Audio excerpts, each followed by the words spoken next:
last summer while I was reading Time magazine, I got the good idea to have a 3-week series on summer reading. I thought, isn't that perfect? We can have a week on a book in the Bible, we can have a week on a book of healing, and we can have a week on a Unity Classic. And I had no idea what kind of big bite I had taken off, because to read a whole book in a week, especially a book in the Bible or a book on healing or a Unity Classic, oh my goodness, so I'm smarter this year. It's a 6-week series. And we're not doing a book in the Bible, we're doing 2 stories in the Bible, and then we'll have 2 weeks for the book on healing, and then we'll have that Unity Classic. So story number 1 comes from the book of Judges in Hebrew Scriptures, and it's about a man named Gideon. Gideon lived in a time where Israel had made some less than optimal choices, and they were being ruled by Midianites. So, choices, consequences. Could have had a good life, but no, they made choices, and they were under the rule of the Midianites. And the Midianites were particularly aggressive, especially with pushing the Israelites off of their land and taxing them oppressively. Now, the Midianites didn't require the Israelites to worship their god Baal, but some of them did. And one even built a temple to the god Baal, and the builder of the temple was Gideon's father. One day, an angel of Jehovah swooped down and said to Gideon, you need to tear that temple to Baal down and put in its place an altar of Jehovah. And Gideon pretty much said, who are you talking to? Who are you talking to? And don't you know how horrible life is? And he started in this litany of complaints about how terrible the Midianites were and how awful life was. And he worked himself up into a froth until he asked that one question that has absolutely no value whatsoever. He said, why? Why is this happening to me? I know that for thousands of years, as a society and as a culture, we have learned to ask the question, why is this happening to me? But it has zero value for our life, because it is not a transformative question at all. It's not, knowing why is not going to change what is. The only thing that will change what is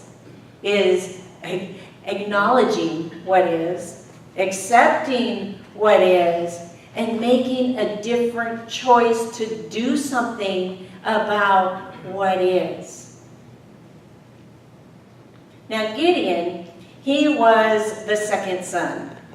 He really, up until this point in time, didn't think that he was destined for anything other than ordinary. He wasn't going to get a great inheritance. He didn't have great physical prowess. He just thought he was kind of a regular old Israelite. He had no idea. He had no idea, but he was very attached to his story. And so while he was complaining about the Midianites and telling the angel how things couldn't be done, he argued for his limitations up one side and down another. Already, you have already thought of somebody you know in real life that argues for their limitations up one side and down the other and doesn't do anything but whine or complain, have you not? And if you would give yourself a few minutes, you would recognize that there's a part of Gideon that lives in you. Because that's how metaphysics work. Every person in the story is some aspect of ourself. Okay. There comes a time in our lives when we recognize that there is something more for us to do. Whether it's an angel of the Lord swooping in and giving us that spiritual nudge, or that desire that becomes so big in us that it just starts to come out. We can't even help it. It doesn't matter where we've been. It doesn't matter what we've done. It doesn't matter in the past what we believed, or it doesn't matter in the past how we behaved. We just know that in this moment, we are undergoing a spiritual awakening. We are ready for our destiny. We're ready for our legacy. We're ready to start living out our birthright. It happens to Disney characters all the time. Think about Belle in Beauty and the Beast. She starts singing, there's got to be more than this provincial life. Ariel, who's under the sea, she says, I want to be up there in your world. And Snow White sings, someday my prince will come. Disney characters have spiritual awakenings. Gideon had a spiritual awakening. And we have an opportunity for a spiritual awakening every day of our life. We have that opportunity. And somehow, sometimes we're just going to say, I'm not sure if I believe Reverend Mindy. Show me a sign. Give me some evidence. Because what is evidence? Evidence is information that we are on the right track. Evidence is information that refutes the track that we've been on, or evidence gives us a whole new idea altogether. Here's some evidence, a definition of evidence. Evidence is information in support of an assertion. So that's a claim, that's a desire, that's an emergence of an urge or a command from an angel that's coming into us. That information can be strong or weak. We want that information to be as strong as possible. So ask the universe for a sign. Say, I need information, and I need it now. I want to have my spiritual awakening, and I want confirmation. I want it now. Give me a sign. Have you ever noticed? Here in Wilmington, along College Avenue, along Oleander, there are a lot of churches. And those churches have signs in front of them. I have a collection of signs that I just love. Now, Ed Corbin sent me this one lately. Catch up with Jesus. Let us praise and relish him, because he loves me from my head to my toes. Isn't that cute? I like church signs. Here's another one. Here's another one. It's coming.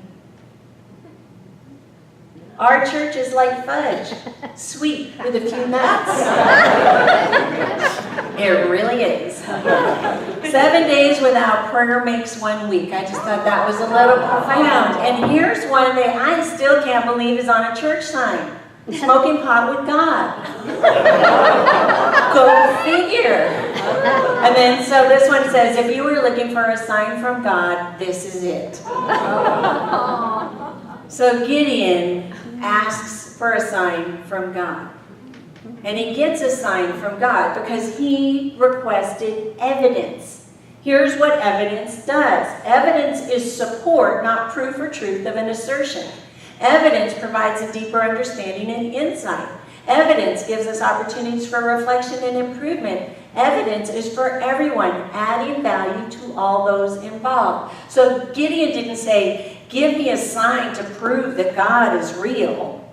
He knew God was real. He didn't need proof of that.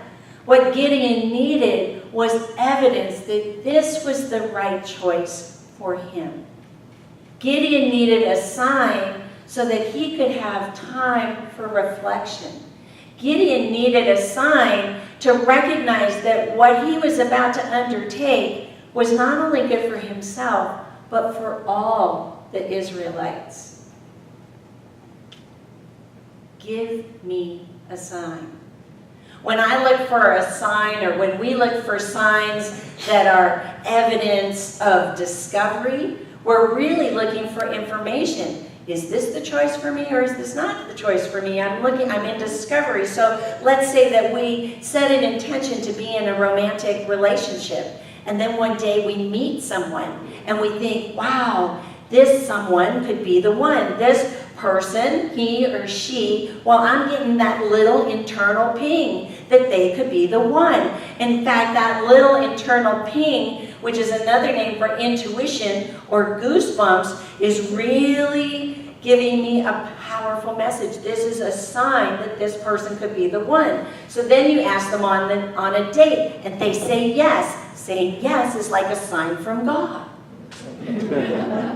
Now you may need a few more signs from God to be in discovery to see if this person is the one that you actually want to engage in romantic relationship with. But that's all about gathering evidence in discovery. Sometimes we want to gather evidence for confirmation. A number of years ago, I was sitting in the Denver airport, and this is a true story. Somebody asked me, was that a true story after the 9 o'clock service? Yes, this is a true story. I was sitting in the Denver airport, and I was talking to this gentleman who told me that his wife had died several years before. And he said he came out of the Catholic tradition, but he missed her so much, he just wanted confirmation that she was still with him, that her presence was still in his space, like he was not alone.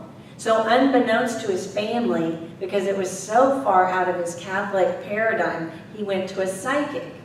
And the psychic said, you will know that your wife's spiritual presence is with you if you find a dime.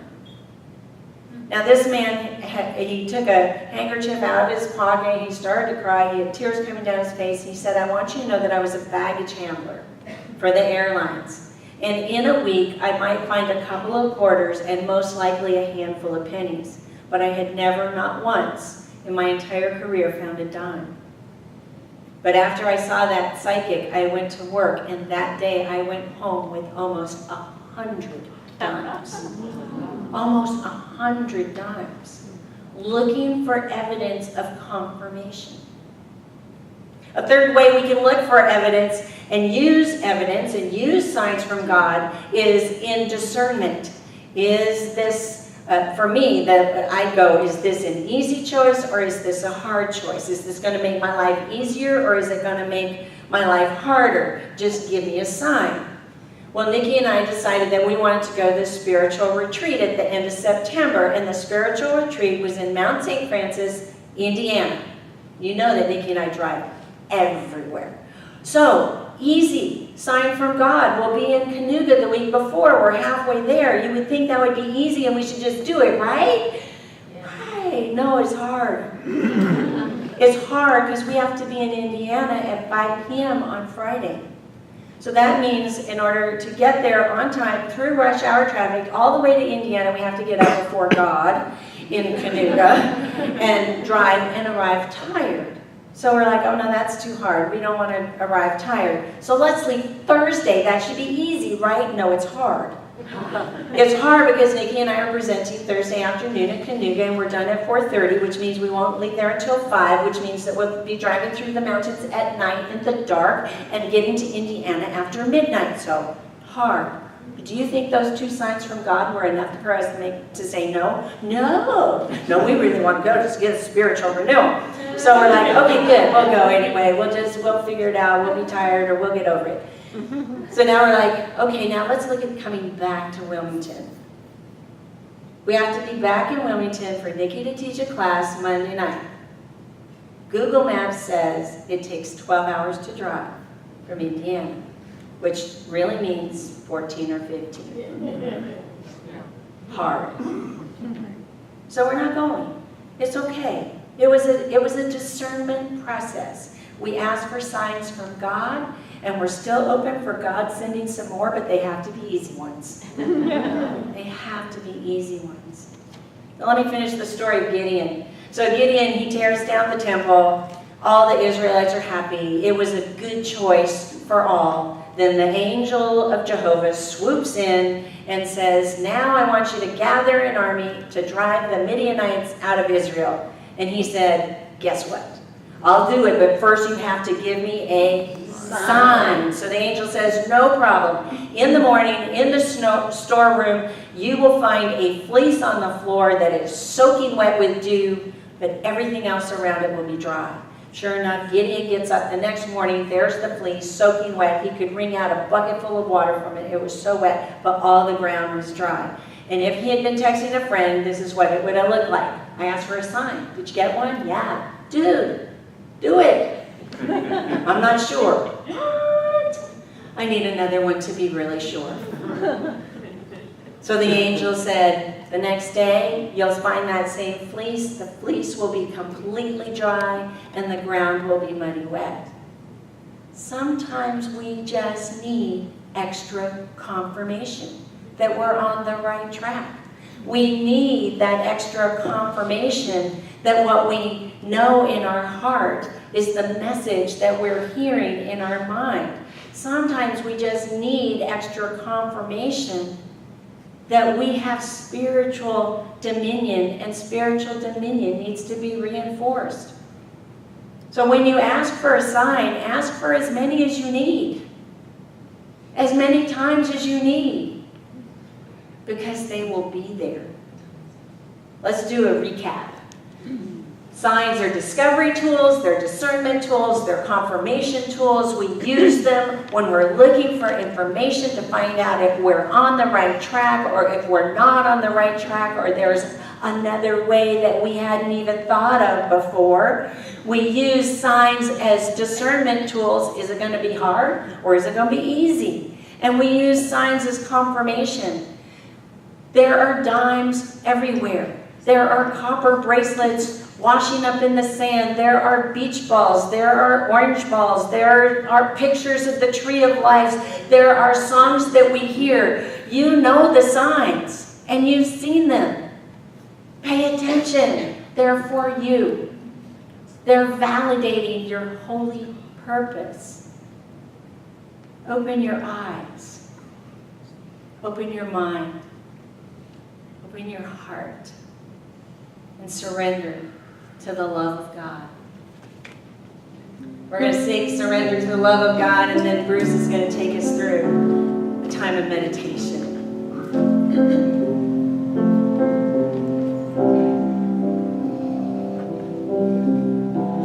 I surrender to the love of God, flowing through my life.